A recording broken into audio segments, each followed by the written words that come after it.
Amados hermanos en Cristo, hoy, a través de la vida de David, veremos la buena y perfecta voluntad de Dios. Espero que este mensaje toque su corazón y lo guíe a un genuino y sincero arrepentimiento, y así Dios lo podrá sanar de toda enfermedad y lo ayudará a superar toda dificultad y problema en su vida. Para entender a David, debemos primero ver el trasfondo histórico. David fue elegido por Dios para sustituir a Saúl, quien era entonces el rey de Israel. Recordemos que Saúl llegó al trono por insistencia del pueblo. Ante sus demandas, Samuel, el último juez de Israel, lo ungió como rey de la nación. Al principio, Saúl era humilde, pero el poder lo transformó, se volvió arrogante y comenzó a desobedecer sistemáticamente los mandatos de Dios. Aunque Dios le había advertido en repetidas ocasiones de su desobediencia, el rey persistió en su rebeldía. Por ello, Dios decidió desecharlo y buscar a alguien con un corazón diferente, a David. ¿Qué hizo que un simple muchachito recibiera tanto amor y una bendición tan extraordinaria de Dios? La respuesta es simple. A los ojos de Dios, la esencia de David era genuinamente buena.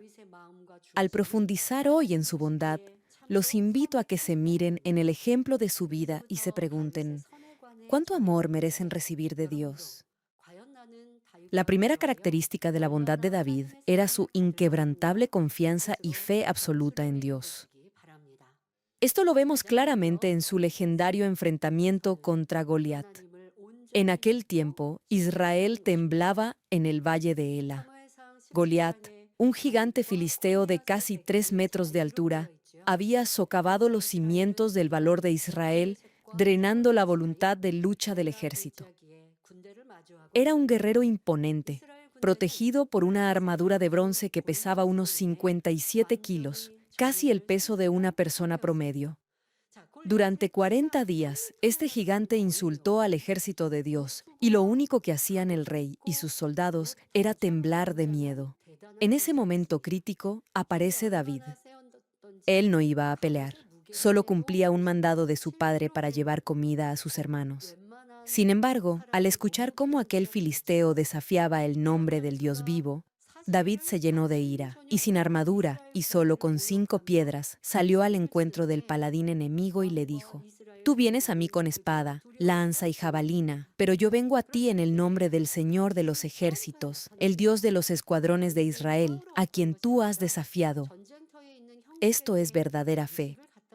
David no miraba la estatura del gigante, sino la grandeza de su Dios. Confiaba y creía de todo corazón en Dios. De ahí que pudo enfrentar al gigante filisteo que aterrorizaba a todo el ejército israelí. Y bastó una sola piedra hundida en la frente de Goliat para derribar el atrevido orgullo del filisteo. El capítulo 11 de Hebreos nos recuerda, y sin fe es imposible agradar a Dios, porque es necesario que el que se acerca a Dios crea que Él existe y que es remunerador de los que lo buscan. Así como el joven David demostró su fe al derribar a Goliat y salvar a Israel, si tiene esa misma medida de fe, podrá superar cualquier problema que hoy se levante contra usted como un gigante en su vida. Hermanos, el segundo aspecto que Dios reconoció en David fue su capacidad de tratar a Saúl con bondad, incluso cuando intentaba asesinarlo. En primer lugar, veamos por qué Saúl deseaba matar a David. La envidia de Saúl nació precisamente del éxito de David.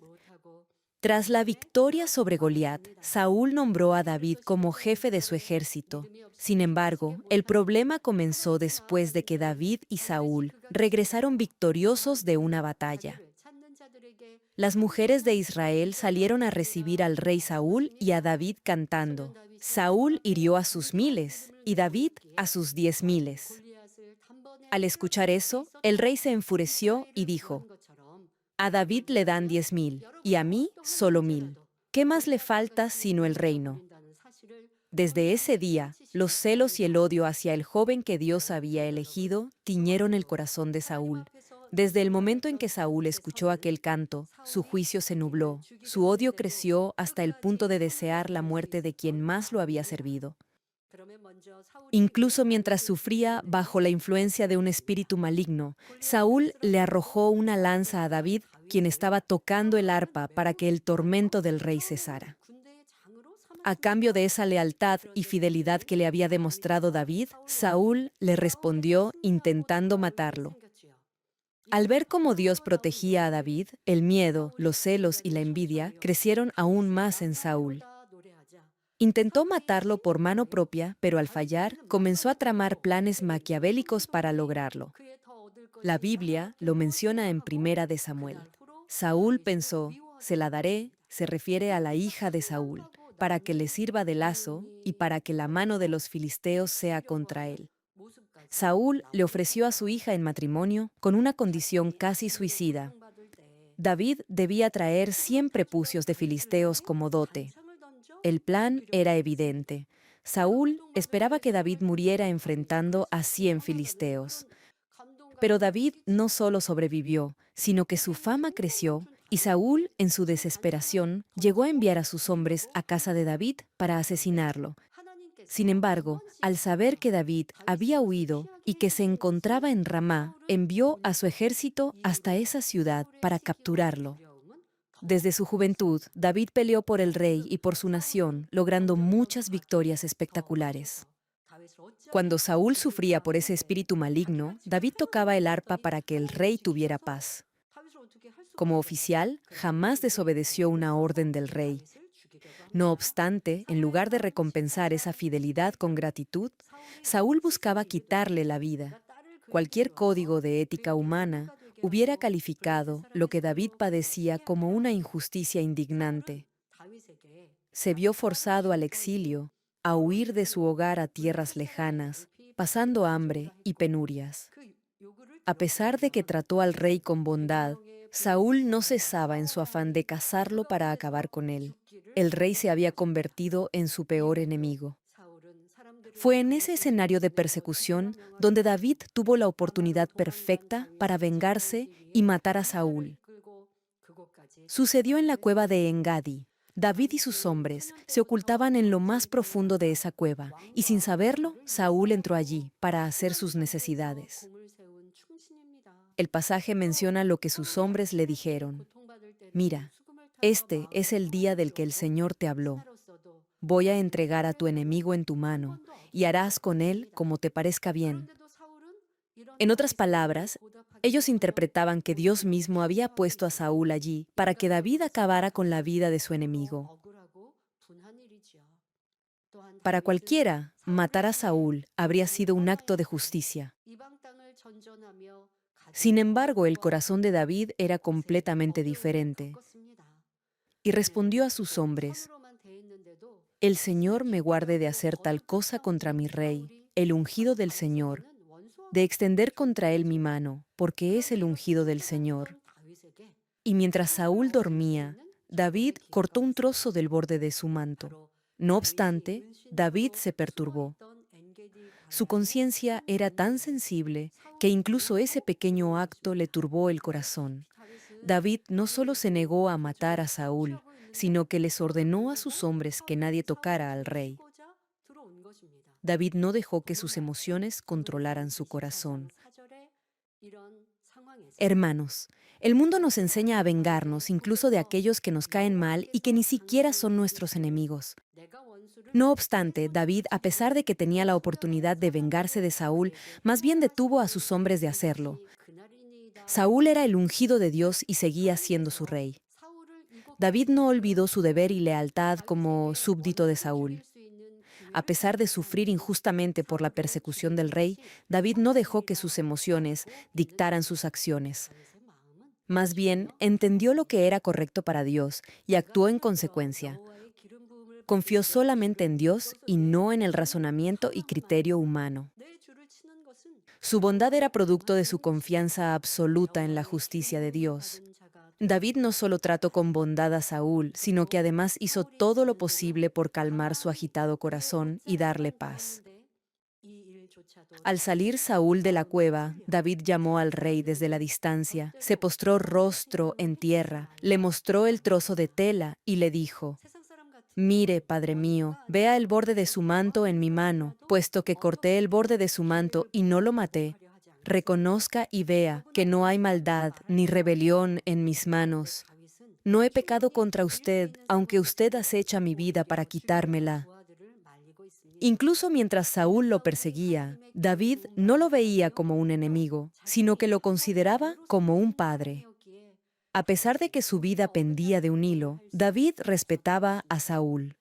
No le guardó resentimiento alguno y le mostró siempre lealtad y nobleza. Esto nos muestra la clase de corazón que tenía David. David tenía un corazón que no guardaba rencor. Esta bondad no nació de la noche a la mañana. Se forjó en su juventud, cuando era un simple pastor. David no era un pastor ordinario. Arriesgaba su vida por sus ovejas. Si un león o un oso atacaba al rebaño, David no huía. Rescataba a la oveja de las fauces de la fiera, la tomaba por la melena o por la cabeza y hería al depredador hasta matarlo. Dios vio esa fidelidad y esa determinación por cumplir su deber a costa de su propia vida y lo halló digno de elogio. Por otro lado, vemos el contraste en Saúl. Al descubrir que David le había perdonado la vida, Saúl se conmovió profundamente y pareció arrepentirse. Llorando a gritos, dijo: ¿Es esta tu voz, hijo mío David? Más justo eres tú que yo, que me has pagado con bien, habiéndote yo pagado con mal. Incluso llamó hijo a David, a quien consideraba su enemigo. Pero, ¿acaso Saúl realmente cambió? No. Poco tiempo después, luego de esa conmovedora confesión, volvió a perseguir a David para matarlo. Su arrepentimiento no fue genuino, fue solo un remordimiento emocional y pasajero. No había desechado la maldad de su corazón y, en cuanto Satanás volvió a incitarlo, su envidia se encendió de nuevo. Hermanos, esta es una advertencia para nosotros. Conocer la verdad no es suficiente. Si no desecha de raíz la maldad y cultiva bondad en su corazón, en cuanto sea tentado, pecará de nuevo. Si deja de orar y enfrenta problemas, aflorarán esos rasgos o patrones negativos que creía haber desechado. Por ejemplo, tendrá celos y comentará las fallas de otros, desobedecerá y tratará a los demás con desdén o indiferencia. Examine su vida y su comportamiento y vea si aún hay maldad en su interior. Si todavía tiene esos rasgos de maldad en su ser y está padeciendo de alguna enfermedad o está atravesando por algún problema o dificultad, arrepiéntase de corazón. Le pregunto, ¿ha perdonado de corazón a quien lo ha perjudicado como lo hizo David? La bondad que Dios demanda no es solo un perdón formal y superficial de boca, sino que deseche de su corazón toda raíz de amargura para que pueda perdonar y amar de verdad. Una vez que lo logre, podrá experimentar el sobreabundante amor de Dios. Jesús dijo que será bendecido si manifiesta en su vida el fruto de las bienaventuranzas. La verdadera bendición es ir más allá de lo normal o común. Dar la túnica a quien le pide la capa y caminar la segunda milla con quien lo obliga a ir una sola. Como David había cultivado este tipo de corazón y vivía siguiendo este principio cuando finalmente se enteró que Saúl se había suicidado al haber perdido en batalla contra los filisteos, David no celebró. No dijo que, al fin, había terminado su sufrimiento y que Dios le había respondido.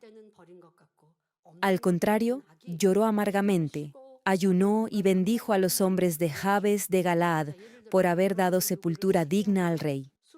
Por esta razón, Dios pudo decir de David: he hallado a David, hijo de Isai, un hombre conforme a mi corazón, que hará toda mi voluntad. Hermanos, quizás se pregunte, ¿por qué David, si tenía un corazón conforme al de Dios, tuvo que sufrir tanto tiempo el acoso y la persecución de Saúl? Dios permitió estas pruebas porque conocía la clase de vaso que era David y quería refinarlo para hacer de él un instrumento y un utensilio de mayor honra. Al igual que un entrenador de élite somete a sus mejores atletas a entrenamientos rigurosos para convertirlos en campeones del mundo, Dios procesó al pastor de ovejas para convertirlo en el rey de una nación. Claro, si el jugador o el atleta no tiene ese potencial, el entrenador no lo exigirá tanto porque si lo hace, podría hacerlo desistir. Pero con David, Dios sabía que saldría como oro refinado. Por eso, permitió ese proceso. Incluso en medio del desierto y la persecución, Dios guiaba a David, respondía a sus oraciones y mantenía una íntima comunión con él. Fue en medio de esas pruebas donde pudo escribir el icónico, emblemático y bellísimo Salmo 23. Jehová es mi pastor, nada me faltará. En lugares de delicados pastos me hará descansar, junto a aguas de reposo me pastoreará. Sin embargo, incluso un hombre como David tuvo una falla. Sucedió cuando Israel disfrutaba de estabilidad política y económica tras haberse consolidado como rey de Israel. Tomó a Betsabé y mandó a matar a su esposo, Urías. Aunque David era alguien que normalmente no cruzaba los límites establecidos por Dios, al no ser todavía perfecto, cometió este gravísimo pecado. Para los reyes mundanos, un acto así podría haberse pasado por alto. No obstante, Dios deseaba que el corazón de David alcanzara una bondad perfecta. Por eso, tuvo que enfrentar pruebas desgarradoras como disciplina. Tuvo que huir de su propio hijo, Absalón, quien buscaba matarlo y lo había humillado públicamente al tomar a sus concubinas. Además, un hombre llamado Simei, de la familia de Saúl, lo siguió cuando salía de Jerusalén maldiciéndolo y lanzándole piedras.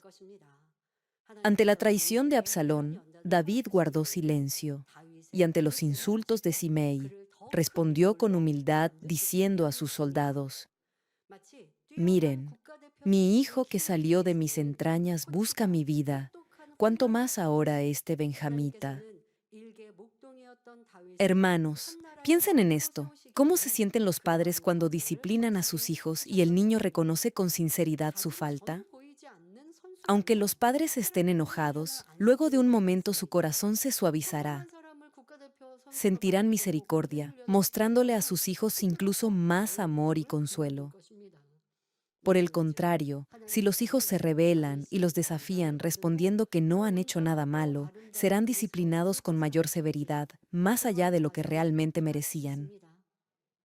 David, al cultivar esta bondad con una actitud humilde en medio de sus pruebas, se perfeccionó y el pueblo lo llegó a amar más.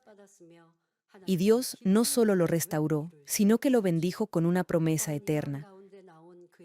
Le dijo que su linaje no tendría fin y que de su descendencia nacería Jesucristo, el Rey de Reyes y Señor de Señores. Y es que la bondad perfecta es la capacidad de admitir y arrepentirse de sus pecados con humildad.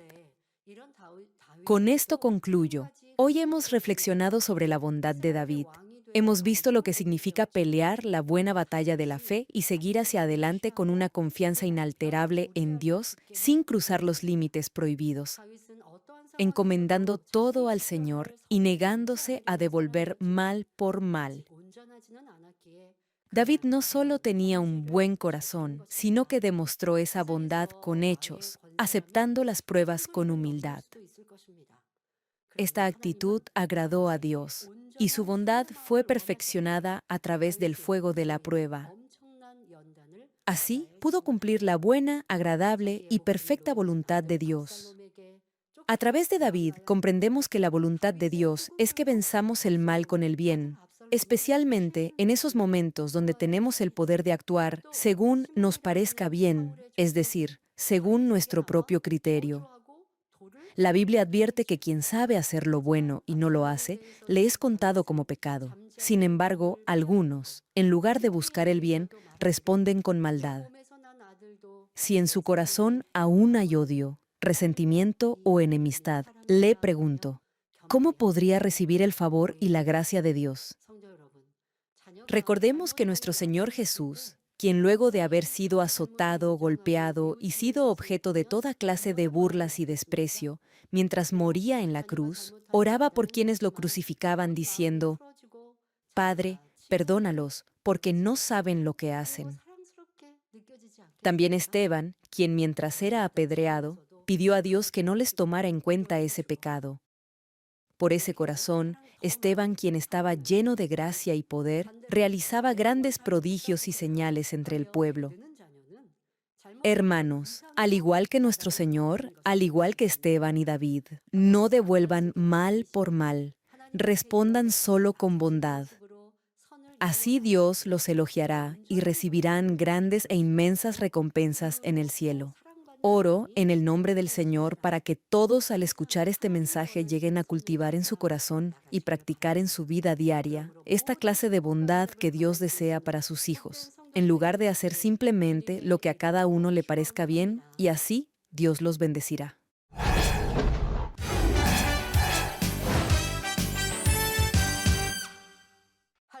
Aleluya, Dios Todopoderoso de amor, pon tu mano sobre todos los que están recibiendo por fe esta oración a través de enlace. Manifiesta tu obrar que trasciende el tiempo y el espacio en todos tus hijos alrededor del mundo. Dale la fe para que puedan creer y aleja todo pensamiento negativo y toda duda. Quita de ellos toda carga y aflicción. Quema con el fuego del Espíritu Santo todo dolor y limpia todo órgano interno, nervio y célula. Ordeno en el nombre de Jesucristo al diablo y a Satanás, a toda enfermedad, virus y bacteria, fuera. Sana toda enfermedad incurable, endémica, incluida la malaria. Que toda enfermedad contagiosa, resfriado, tos, fiebre y gripe desaparezcan. Protégelos de toda clase de virus e infecciones. Límpialos de todo tipo de cáncer, cáncer al estómago, al pulmón, al hígado, cáncer de mama, cáncer al útero, a la próstata, al colon y cáncer de piel. Sana toda otra enfermedad, como el SIDA, leucemia, tiroides, ginecopatía, apoplejía cerebral, presión arterial alta y baja, diabetes, enfermedades cardiovasculares, afecciones de la piel y toda infección. Líbralos de todo tipo de discapacidad motriz, poliomielitis, derrame cerebral, artritis y lumbago. Que toda clase de dolor a la espalda, migraña y neuralgia desaparezcan. Libéralos de toda enfermedad mental, de toda epilepsia, autismo, depresión, trastorno bipolar y neurosis. Que toda parte paralizada recupere su movimiento y que los cojos y tullidos se levanten y caminen. Sana a los que tienen problemas en la vista y en el oído. Que los ciegos vean, los sordos oigan y los mudos hablen. Líbralos de todo tipo de accidente. Restaura todo hueso fracturado. Regenera toda parte quemada de su cuerpo. Y que la sensación de ardor y de calor desaparezcan. Y que no queden cicatrices. Limpia con el fuego del Espíritu Santo a los que son adictos a alguna droga, narcótico o sustancia tóxica. Renueva todo tejido y célula muerta, que los muertos vuelvan a la vida. Concede la bendición de concebir a los que no pueden tener hijos. En el nombre de Jesucristo, ordeno al diablo y a Satanás y a toda potestad del aire y toda fuerza del mal, fuera. Todo poder de las tinieblas, espíritus malignos, perversos, astutos, deshonestos, engañadores, espíritus de división, de tentación, de mentira, todo espíritu de iniquidad, fuera. Ato a toda fuerza de la oscuridad y de maldad, y que tu luz descienda sobre tus hijos. Padre, dales la fuerza necesaria para que puedan clamar a ti en oración y se despojen de todo pecado y vivan en santidad. Que sus almas prosperen, tengan salud y que sus familias sean evangelizadas. Responde a los deseos de su corazón, a su clamor y a sus oraciones. Protege a tus hijos de todo accidente y guarda sus hogares, trabajos y negocios con el fuego del Espíritu Santo y tus huestes celestiales. Y que todo lo que hagan lo hagan para tu gloria. Manifiesta tu poder para que con toda confianza puedan testificar que has respondido a sus oraciones y los has bendecido. Gracias, Padre. Toda la gloria sea para ti. He orado en el nombre de nuestro Señor Jesucristo. Amén.